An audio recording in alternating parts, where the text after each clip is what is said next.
Hey guys, how's it going? It's Danconia here and welcome back to the Overwatch League Roundup. Today we're going to have a look at the #1 seeds for the inaugural season of the Overwatch League. I got there in the end. New York Excelsior.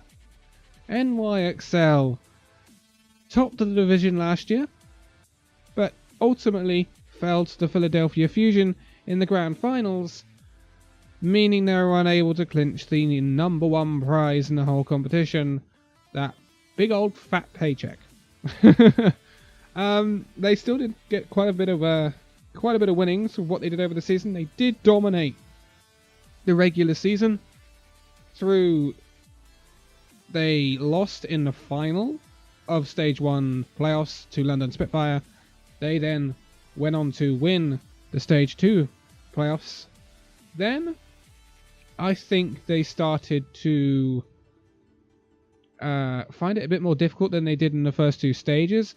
Whether that's because the rest of the league caught up with them, or whether that's because Excelsior knew that by basically midway through Stage 3, they were going to get to the grand finals because they'd only lost like 4 games all season. Excelsior were pretty bloody insane last season, with Sabiorbi, Pine, Libero, Meko, Mano, Jonak, and Arc, and Animo all staying for this new season of the Overwatch League. They're looking pretty bloody good as well, if you ask me. Pine was insane. I don't think anyone will ever forget Pine's Ilios Well game when he first played. That was absolute insanity. Big Daddy Pine.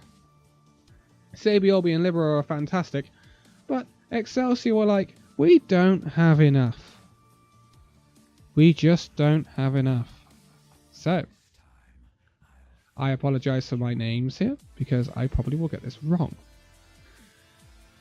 First of all, we have Nen or Nene.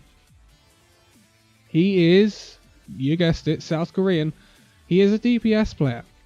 He plays Widow and Tracer, but he is well known for a very good Zarya. Now, I think the New York Excelsior did lack a very good Zarya, and in the current state of Overwatch, although, disclaimer, the Overwatch League will probably play on the patch that's on the PTR. The Armor Nerf, Brig Nerf, Reaper Buff patch. So what that will do to the pro meta, we are yet to see. Apart from some random pugs on the PTR, but we can't really go too much by that. We may have DPS strong meta. So, the more DPS you have on a team, the better. London. Yeah. Something obviously New York Excelsior have looked into. Again, having a very good Zarya player is kind of crucial. Philadelphia Fusion are one of the teams that demonstrate that well. Also, London do have very decent Zarya players, as well as being able to play D.Va as well. So this is a really good flex option for the New York Excelsior. They didn't stop there though. Of course they didn't. There has been a player waiting for his moment in the Overwatch League for quite a while. He's been playing in the XL2 Academy. It's not because he's not good enough to play for NYXL. It's because he wasn't old enough to play for the NYXL. Do you remember a South Korean player in the 2017 World Cup? South Korea versus America on Hanamura. That DPS player. He played in contenders as Nano Hana. His name is actually Flower. Yep, Flower is in the Overwatch League next season. He will be playing for New York Excelsior, and I think if there is any game to tell you how good Flower is, go and watch Hanamura USA versus South Korea 2017 Overwatch World Cup Finals. Because boy oh boy did that man put on a masterclass. He is 18 years old. Don't forget that. So, I look at New York Excelsior's DPS lineup, and to be quite honest, I don't see a team that can compete with it.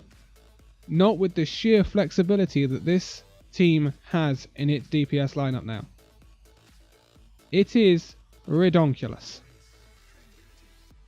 This is one thing that they have over people like London. London are going down the route of completely opposite to how they started the inaugural season, of having a core roster and concentrating on them. Sometimes it works, sometimes it doesn't.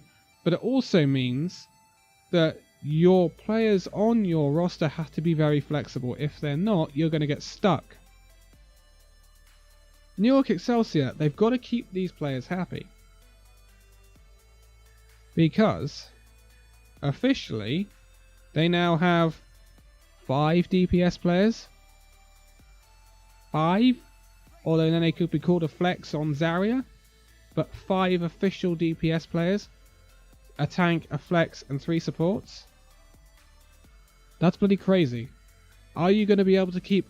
Are you going to be able to keep all of those DPS players happy? Considering that I can't see that any of these are two-way players either with the XL2 Academy. The XL2 Academy has been making some interesting decisions lately concerning getting rid of some American talent and then bringing in a load of people from New York. Don't even ask. But these 2 additions are incredible for the New York XL.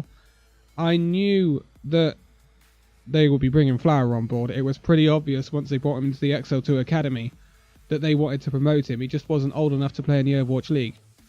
Similar situation with Sinatra, but the difference with Sinatra was the fact that he would become old enough during the Overwatch League's inaugural season, whereas Flower wouldn't.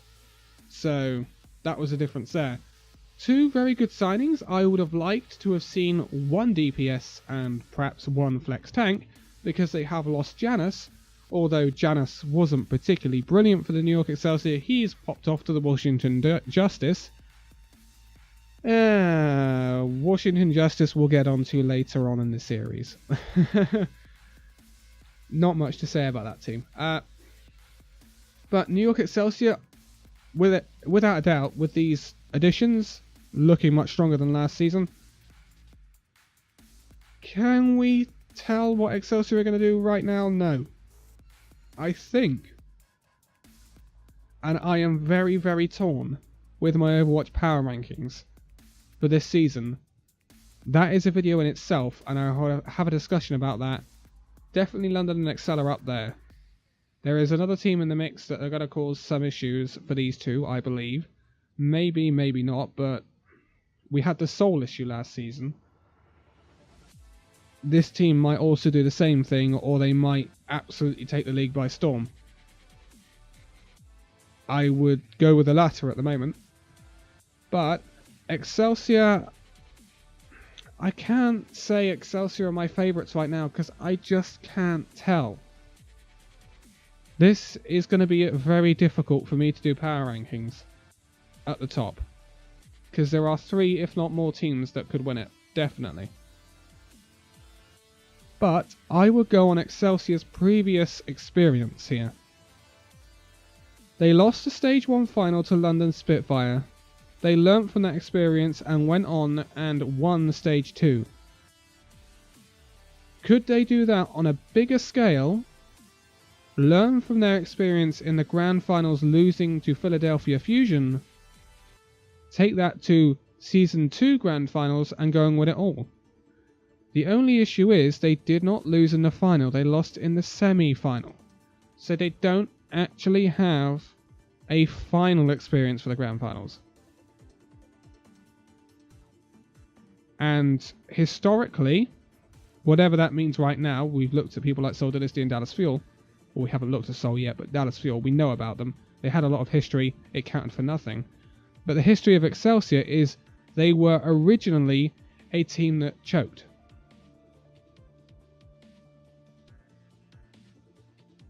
So when they were in Korea, they were known for their choking in like in major tournaments, and it led to them not actually winning that much. I don't think that will happen in the Overwatch League. I think it's a matter of time until Excelsior win it. Can they do it this season? Definitely. But it's a question of, can they iron out that just don't fall at the final hurdle? Because if there's anything I believe, and this is coming from a Spitfire supporter, I don't believe Spitfire will retain the title. I think Spitfire are just too unpredictable, too inconsistent, and the league has stepped up a notch this year. So Excelsior are well on course, and most people will have Excelsior as favourites for this season's championship title. Can they carry the burden of being enormous favourites? I don't know. Are they my favourites? I don't even know that yet. But I'm going to leave it here for the NYXL roundup. Next up is... Who's up next? It's hold on. Who's up next? We've had Excelsior, so now... Oh, it's Paris Eternal next. That should be interesting. That's a really interesting one. They are going to come thick and fast at you now, because we are just a matter of weeks away from the Overwatch League's kickoff. I've got to get all of these teams out, and I've got to get a power rankings out, and I've got to get a league roundup out for the first week's fixtures. So keep an eye on the channel. Get subscribed if you... I don't know why I'm doing that. I have a whole outro to do that with. But also, something I wanna do is check out my Twitter, because I do go on Twitter a lot, talk about the Overwatch League if it's on and stuff like that. Announcements and stuff like that. Even some contenders announcements I'll talk about on there. So if you want to interact with me, go to Twitter. Or leave it in the comments. And sometimes I stream, but we won't go into that right now. That's it for New York Excelsior. Next up is the Paris Eternal. But for now, thank you guys so much for watching this video. If you liked it, give it a like, subscribe if you're new, and I will see you in the next video. See you then.